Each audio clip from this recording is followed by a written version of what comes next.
Amém. A graça e a paz de Jesus estejam conosco. Amém, irmãos? Estou de volta aqui para compartilhar a palavra do Senhor. E o tema dessa noite, vou falar sobre a volta de Jesus. É um tema tão importante para nós cristãos. E eu queria que a gente abrisse a palavra de Deus lá no livro de Atos, capítulo 1, versículo 9.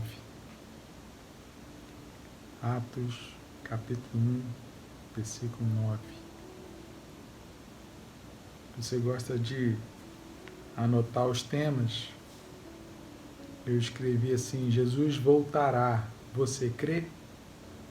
Uma reflexão. Então eu vou ler aqui, Atos 1, versículo 9. Ditas estas palavras, foi Jesus elevado às alturas, à vista deles, à vista dos discípulos.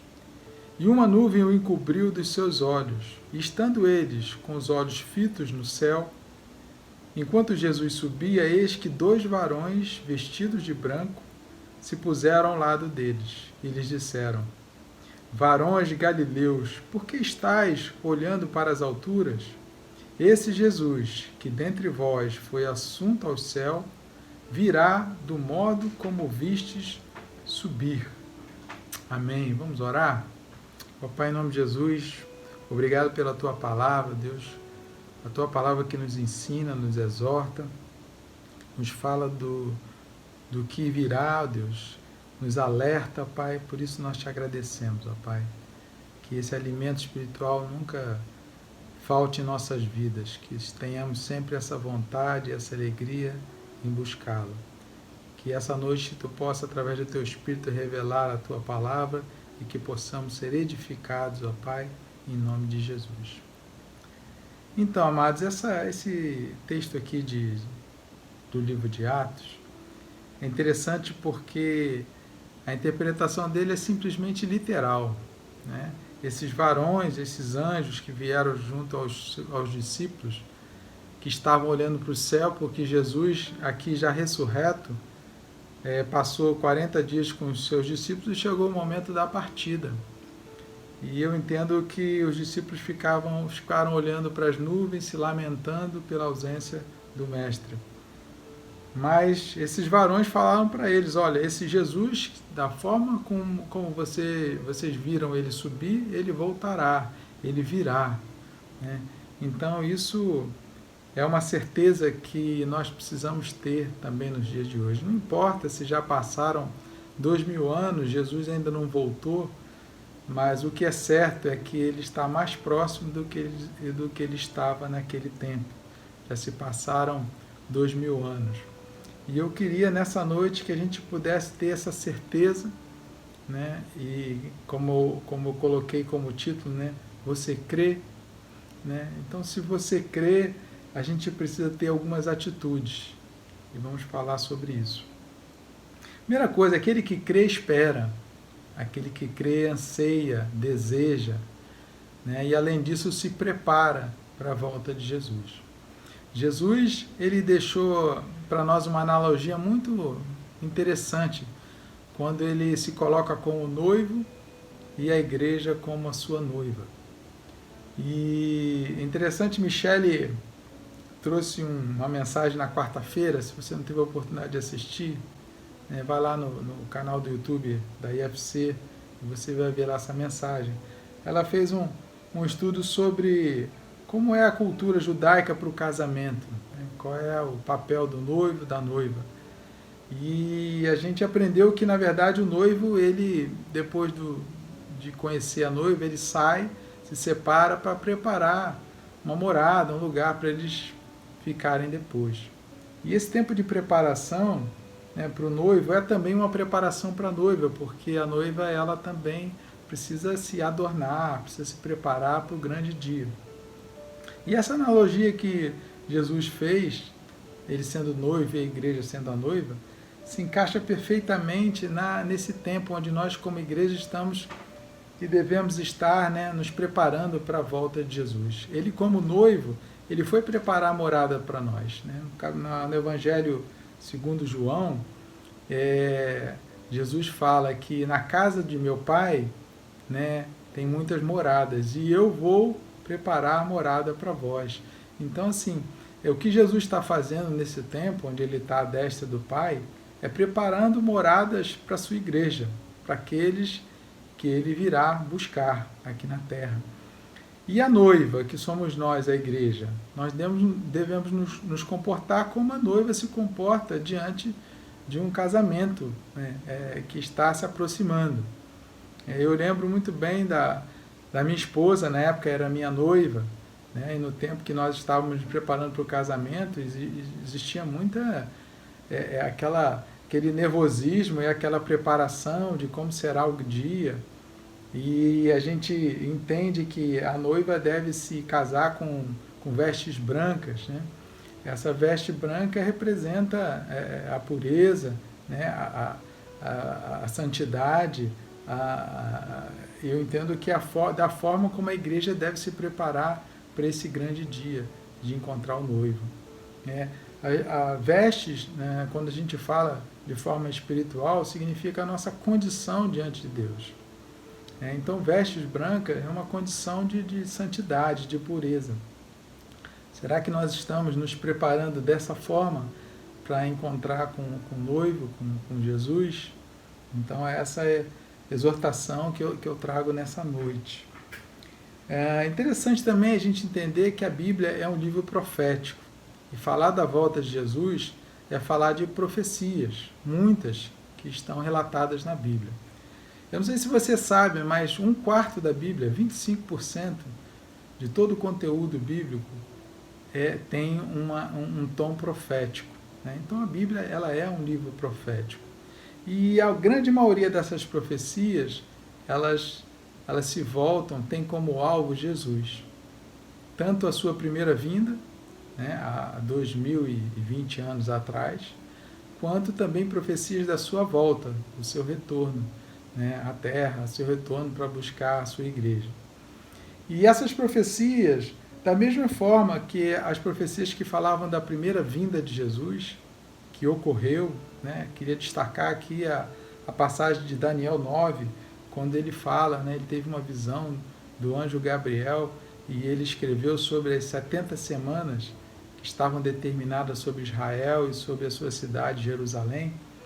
É muito interessante como que as datas, aquele tempo que Daniel colocou nesse texto, ele fala de 69 semanas e mais uma, a última semana, a semana 70.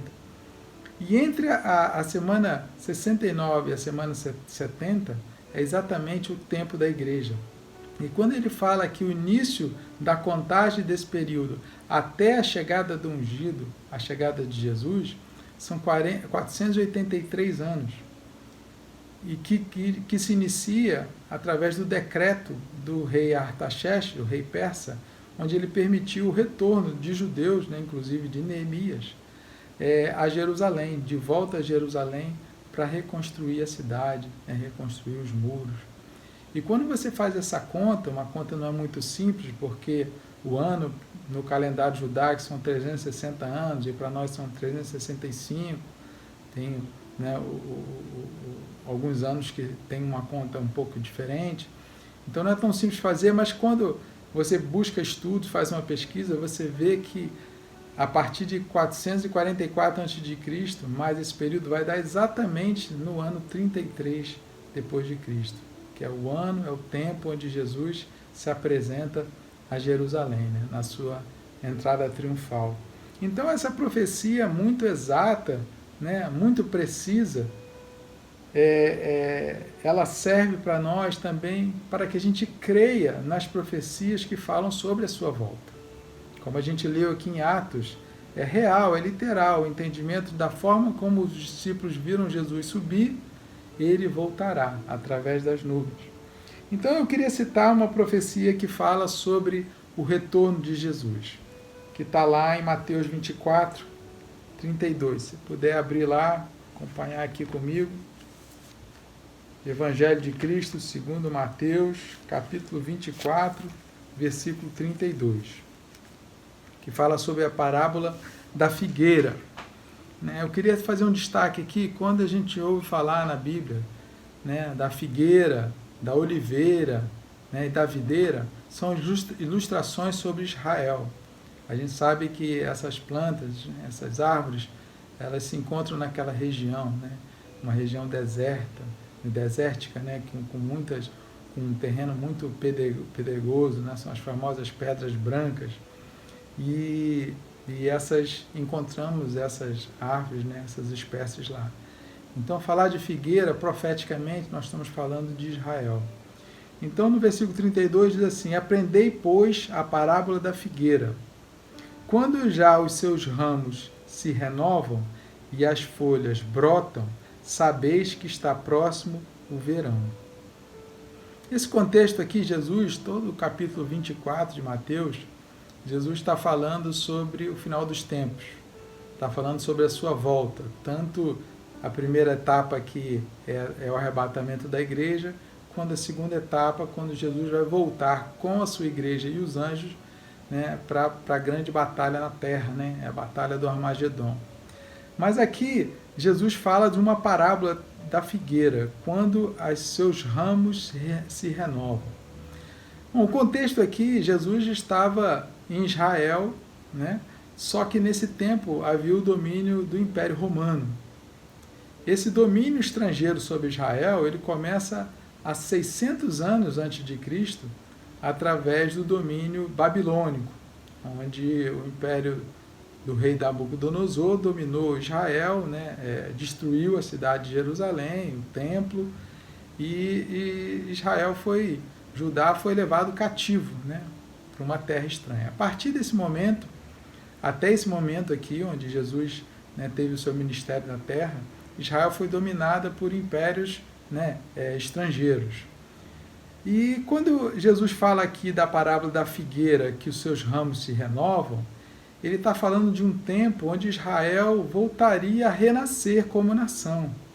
Ele fala, as folhas brotam, Ele diz que nesse tempo está próximo o verão. O verão é um tempo de alegria, de festa, É um tempo onde todo mundo vai às ruas, principalmente no hemisfério norte, que é muito frio. O tempo do verão é um tempo diferenciado. E quando que isso aconteceu? Hoje, que nós estamos em 2020, 2000 anos depois de Cristo. Israel continuou sendo dominado por estrangeiros, até o final da Segunda Guerra Mundial. Em 1948, acontece uma reunião da ONU, aquelas reuniões pós-guerra, onde a Europa estava destruída, onde 6 milhões de judeus foram mortos no Holocausto, que foi gerenciado por Hitler e a Alemanha.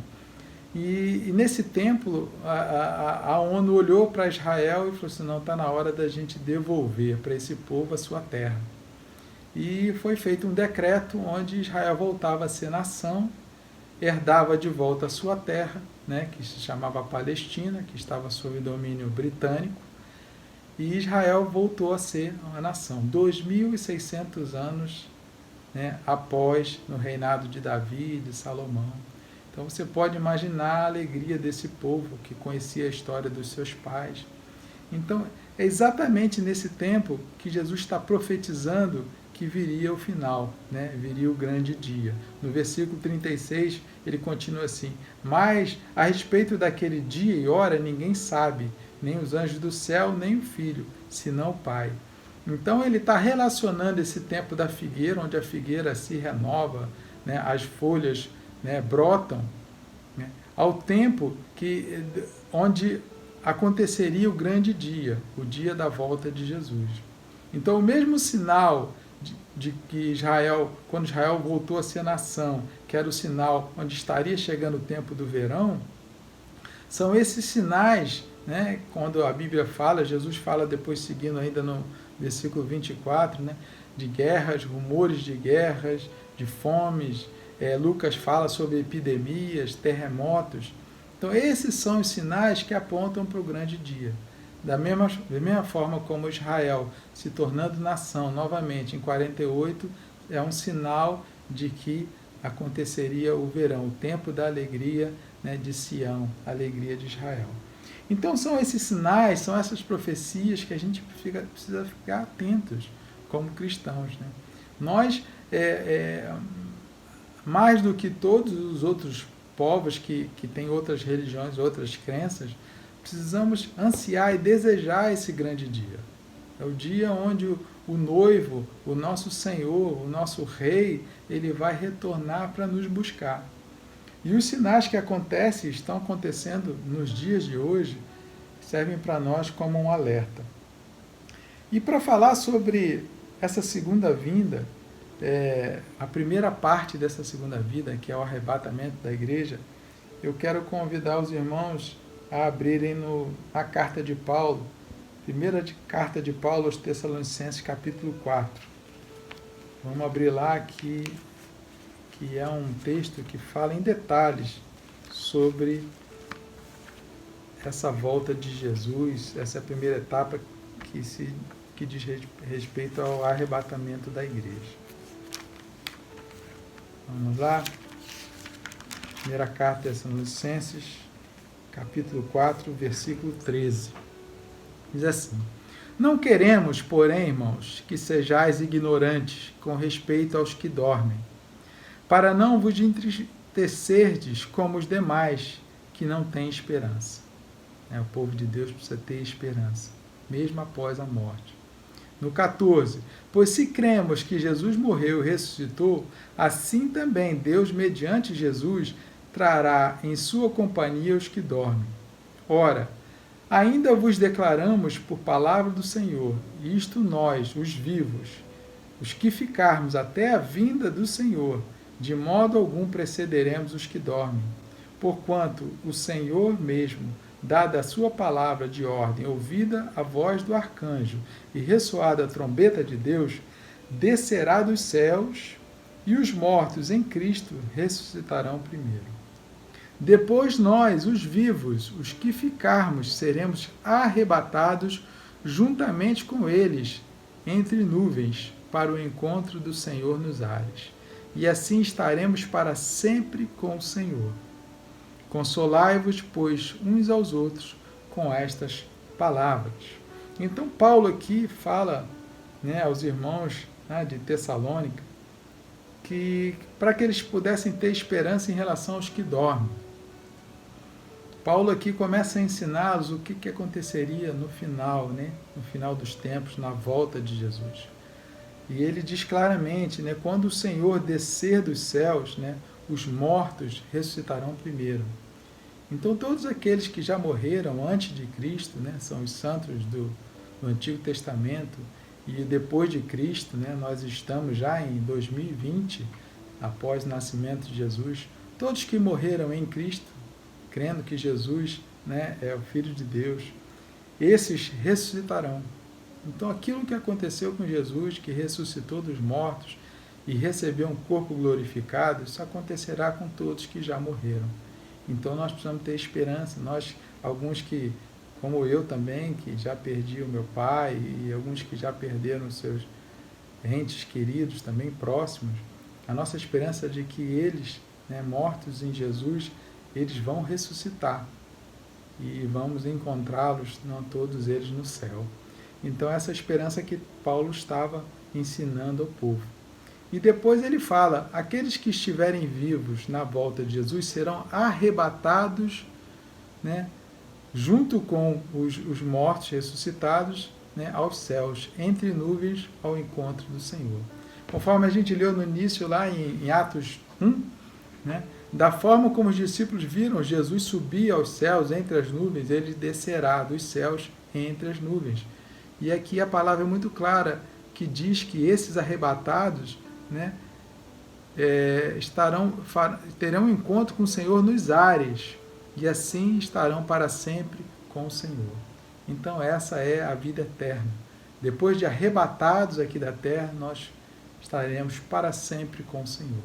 Então tem duas formas da gente ter esse encontro glorioso com o Senhor. Se nós morrermos e Jesus ainda não voltar, nós seremos ressurretos e encontraremos eles ele nos ares, né, no céu. Agora, se Jesus voltar ainda nessa geração, nesse tempo onde nós estamos vivos, nós seremos arrebatados. A palavra arrebatar significa ser arrancado com força.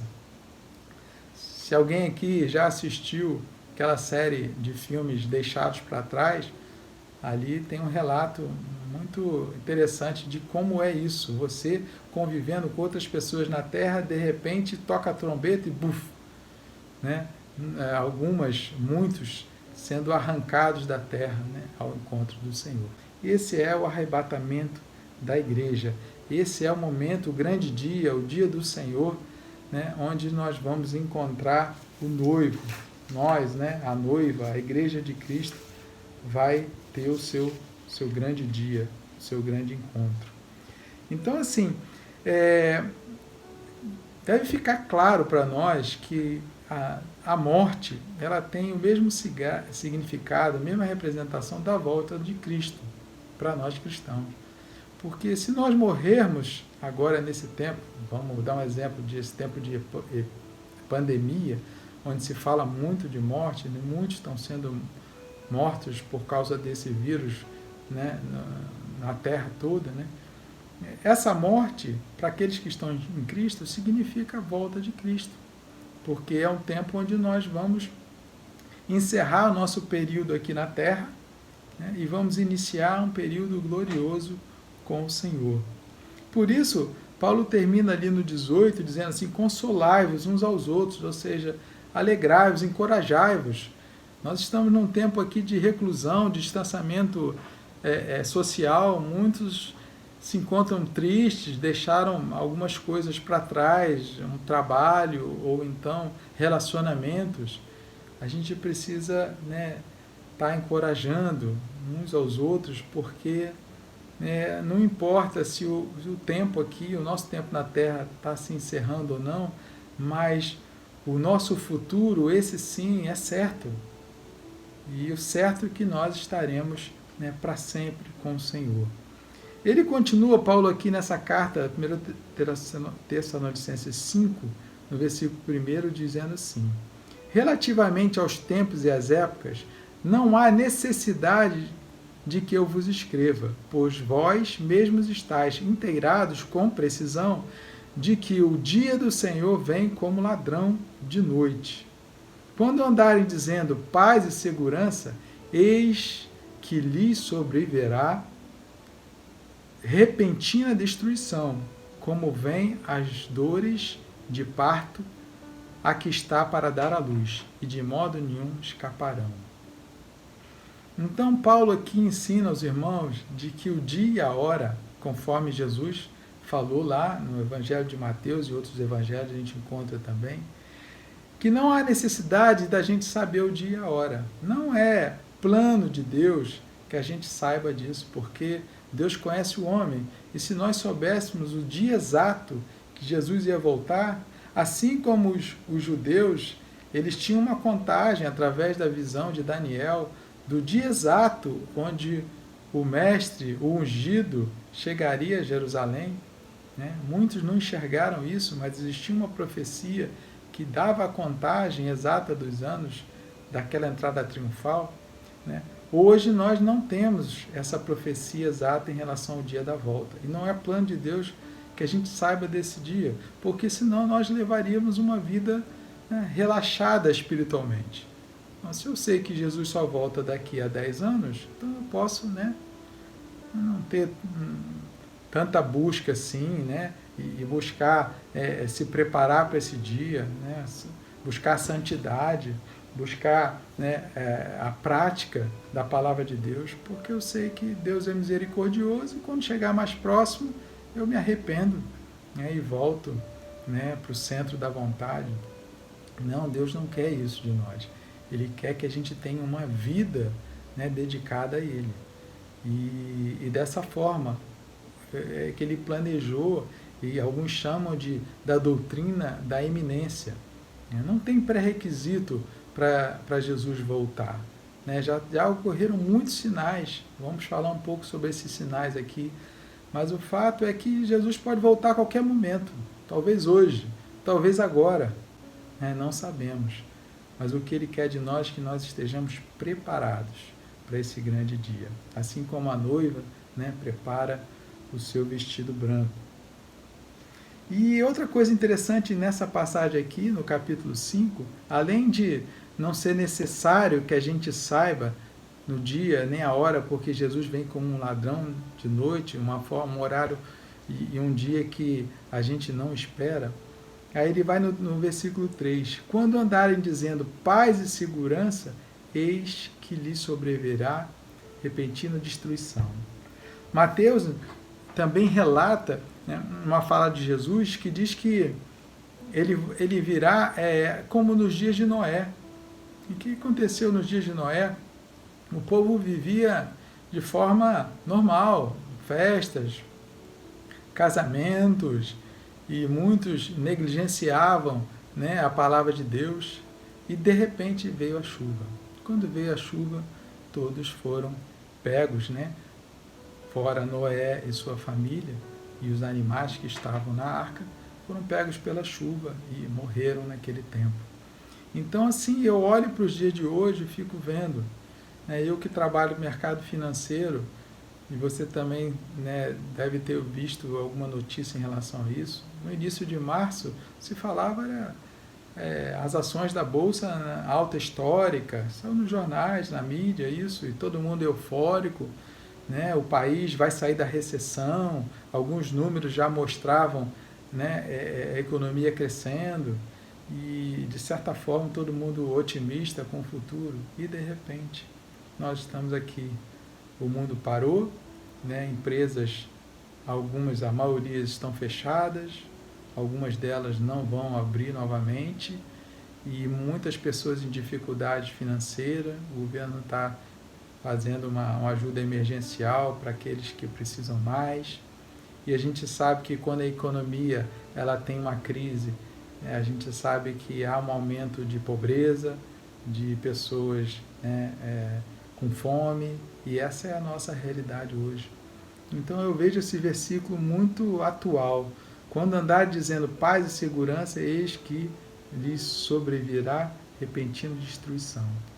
Aí depois ele continua, como vêm as dores de parto, aqui está para dar à luz, e de modo nenhum escaparão. Essa questão da dor de parto, eu não sei se todos daqui eu tive essa experiência, né? Quando o nascimento da minha primeira filha, da Júlia, porque nesse nascimento a Carla teve um parto normal e nós vivemos um tempo de pré-parto. Estávamos no hospital, numa sala, onde o médico falou que ele ia, né, dar uma medicação para que esse processo de pré-parto, né, fosse agilizado. E nós ficamos ali algumas horas, não sei se 2 ou 3 horas, e de repente começaram aquelas dores, né, intensas do pré-parto. E quando a gente ouve a Bíblia, lê a Bíblia sobre essa comparação, eu lembro desse tempo, desse dia, que eram dores intensas, espaçadas por um intervalo de tempo, e depois dores mais intensas por espaços de tempos menores. E isso ia se intensificando até o momento do parto. Então, quando Jesus nos ensina sobre os sinais do final dos tempos e compara as dores de parto, eu entendo exatamente isso. Sinais sobre guerras, rumores de guerras, terremotos, fomes, epidemias, acontecendo, né, cada vez mais, né, em intensidade e em espaço menor de tempo. E para ilustrar isso, eu queria compartilhar com vocês um levantamento que eu fiz sobre acontecimentos dos últimos 100 anos, vamos colocar assim, né, do tempo das guerras e epidemias, né, começando lá no século passado, né, em 1914, a Primeira Guerra Mundial. A gente sabe que houve 2 guerras em sequência, a Primeira e a Segunda Guerra. Uma começou em 1914, durou uns 4 anos, depois, em 1945, a Segunda Guerra, né, que também durou uns 3 anos. E se a gente for olhar para essas duas guerras, onde houveram muitas mortes, né, depois da Segunda Guerra aconteceu uma outra guerra, só que uma guerra fria, uma guerra de dois blocos. Os Estados Unidos, que foi a nação que, né, cresceu após a Segunda Guerra Mundial, porque a Europa foi destruída, e um outro bloco que surgiu foi a União Soviética através da Rússia, né, que foi outro país que participou da guerra, mas, né, não no seu próprio território. E tanto os Estados Unidos quanto a Rússia, onde depois se tornou a União Soviética, né, o primeiro representava o capitalismo, o segundo o socialismo, viveram quase 50 anos degladiando entre si com as suas ideologias, patrocinando guerras regionais, né, guerras civis em vários continentes, na África, na própria Europa. E ali a gente viu, né, uma polarização muito grande, né, sobre a Terra, que trouxe consequências. E essa guerra durou quase 50 anos. Então a gente vê aqui, voltando à analogia das dores de parto, as primeiras guerras desse século duraram alguns anos, muitas mortes, mas alguns anos. Já a Primeira Guerra Fria, vamos dizer assim, durou quase 50 anos e depois houve a queda, né, do socialismo, da União Soviética. E falar um pouco agora também das epidemias. A primeira epidemia do século XX foi uma pandemia, foi chamada de gripe espanhola. Não é porque ela aconteceu na Espanha, mas é porque a Espanha foi o país que deu publicidade, né, divulgou mais essa questão da gripe. E ela infectou basicamente 500 milhões de pessoas. Naquela época representava 1/4 da população mundial. Foi uma grande pandemia, a gripe espanhola. E depois, quase, né, 100 anos depois, ocorreu a gripe suína, a gripe, né, do vírus de influenza, H1N1, que hoje nós conhecemos, né, mas hoje temos vacina contra essa gripe. Então, mas em 2009, onde surgiu, houve um surto muito grande, também foi considerado uma pandemia. E essa pandemia infectou, segundo algumas estatísticas, 1 bilhão de pessoas, né? Quase, vamos dizer assim, em torno de 15% da população mundial. E interessante que nesse tempo a OMS, a Organização Mundial da Saúde, divulgou que foram infectados 1.600.000 pessoas, porque eram dados oficiais, mas a gente sabe muito bem que os dados oficiais não representam a realidade. E anos depois chegou-se a essa conclusão, né, que o impacto, né, mundial foi muito maior do que o divulgado. E hoje, 10 anos depois, né, nós estamos vivendo a pandemia da Covid-19. Né? E a OMS, a própria OMS, está divulgando, junto com outros institutos, que já nesse momento, em torno de 3.400.000 pessoas infectadas. Se a gente levar em consideração o que aconteceu em 2009, onde os números oficiais não corresponderam à realidade, e fizemos a mesma projeção que foi feita lá, nós chegamos à conclusão que hoje já temos mais de 2 bilhões de pessoas que já foram infectadas. E nós não estamos no final da pandemia.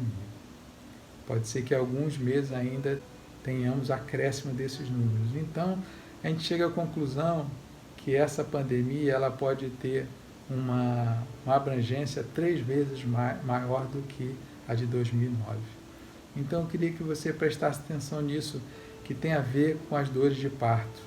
Né? 2 guerras, né, aconteceram, depois, anos depois, uma nova Guerra Fria, né, que durou quase 50 anos, e hoje nós estamos dando início, talvez alguns já chamam de Segunda Guerra Fria Mundial, só que agora entre os Estados Unidos e a China, né, que são as 2 maiores potências econômicas.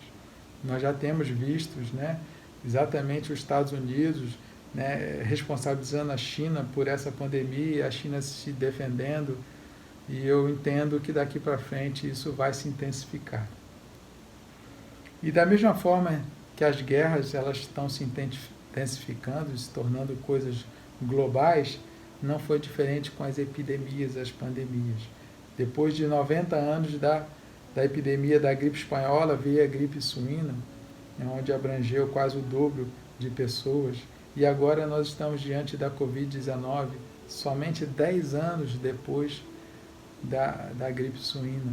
Uma gripe também, uma epidemia que atingiu o mundo e de uma proporção maior. Você pode entender, né, essa comparação das dores de parto, de como nós estamos nos aproximando, né, para o grande dia.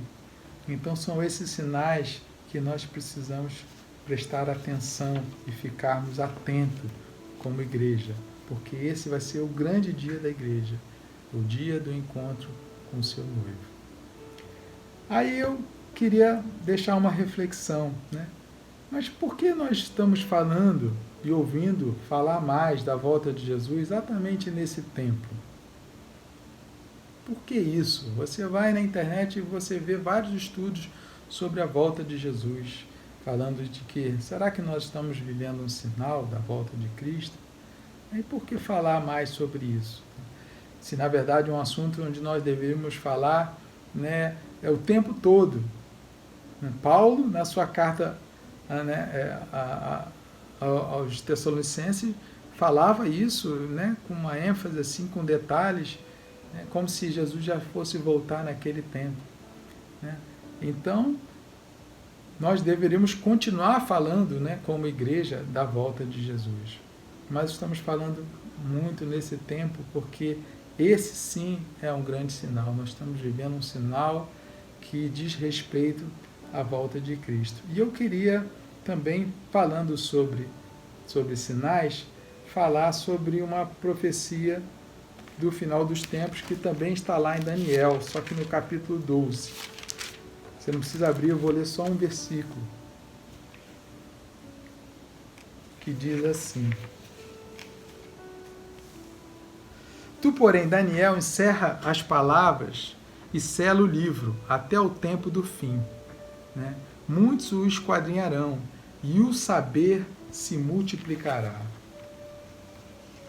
Essa profecia que diz que o saber, o conhecimento se multiplicará, é muito atual para os dias de hoje. Eu queria ler uma outra versão do King James, que diz assim, na parte B desse versículo: Muitos farão de tudo e correrão de uma parte para outra em busca do maior saber. E o conhecimento se multiplicará muitas e muitas vezes. Irmãos, é muito atual isso, porque se você for pegar, né, as rotas aéreas que nós temos nos dias de hoje, né, outro dia eu vi uma foto, né, do mapa, né, mundial com os pontos vermelhos dos tráfegos aéreos e o que acontece hoje. Hoje os aviões estão no chão, mas antes dessa epidemia era incrível o número de voos e a facilidade como hoje a pessoa sai daqui do Brasil, vai ter uma reunião comercial na China e em 3 dias essa pessoa está de volta. Então, isso que Daniel profetizou 600 anos antes de Cristo é muito atual. E ele fala também que o conhecimento se multiplicará. Eu queria trazer aqui alguns dados para vocês. O primeiro automóvel, ele foi construído, né, em 1796. Sabe quantos anos o homem levou para transformar esse automóvel que foi feito com motor a vapor para o motor a gasolina, né, a combustão interna como nós temos hoje? 89 anos. Já em 1920, depois da Primeira Guerra Mundial, o homem fabricou, através da Ford, né, o primeiro automóvel em série, aquelas montadoras, onde um carro ia saindo após o outro. Aconteceu em 1920. E o homem levou 49 anos para sair da fabricação de série do automóvel para construir o foguete espacial que levou o primeiro homem à Lua. Em 49 anos, o homem transformou né, um carro, uma aplicação em série para um foguete espacial. E olha como o conhecimento foi, né, se intensificando e o período diminuindo.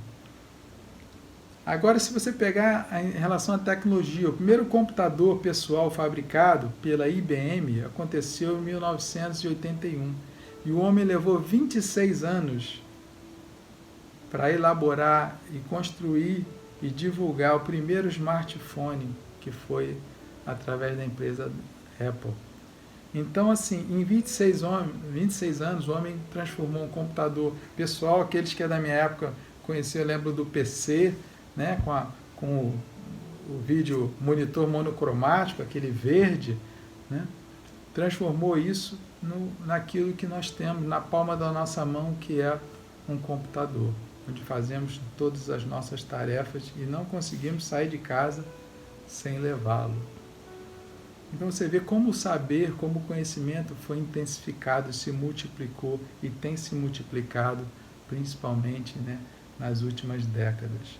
Então esse é um sinal também do final dos tempos. São vários sinais. E a gente precisa, como igreja, estar muito atento. Amém, irmãos? Eu queria, já me aproximando aqui do final, deixar um versículo para a nossa meditação, que está lá em Mateus 24, capítulo 42, que diz assim: Jesus falando aos seus discípulos: portanto, vigiai, porque não sabeis em que dia vem o vosso Senhor. E no capítulo seguinte, 25, ele fala novamente no versículo 13: vigiai, pois, porque não sabeis nem o dia, nem a hora. É o tempo de estarmos vigilantes, irmãos. É um tempo onde Deus parou o mundo, deu uma pausa no mundo para a nossa reflexão. Não é à toa que muitos estão falando da volta de Jesus agora nesse tempo. Então precisamos entender o recado de Deus. Ele está às portas. Os sinais são muito claros. Precisamos nos preparar, como a noiva se prepara para o grande dia. Amém? Vestes brancas, santidade, pureza. Amém? Em nome de Jesus, que essa palavra alcance morada no seu coração e que a gente possa, né, ansiar, desejar por esse grande dia. Amém? Vamos orar? Amém. Curve suas cabeças. Ó Pai, nós queremos te agradecer, ó Pai, pelo entendimento da Tua palavra, Deus. Que possamos, ó Pai, cada vez mais estar atento, possamos estar vigilantes, ó Deus, porque a Sua volta se aproxima. Que possamos estar preparados para esse grande dia, Senhor. Em nome de Jesus, que possamos, ó Deus, compartilhar, ó Deus, a Tua palavra com aqueles que ainda não conhecem, porque Tu queres salvar a todos, Senhor. Por isso, em nome de Jesus, tenhamos coragem e ousadia de compartilhar aquilo que está escrito na Tua palavra, Senhor. Nos use, ó Pai, que possamos, ó Deus, ser ousados e usados por Ti, Senhor.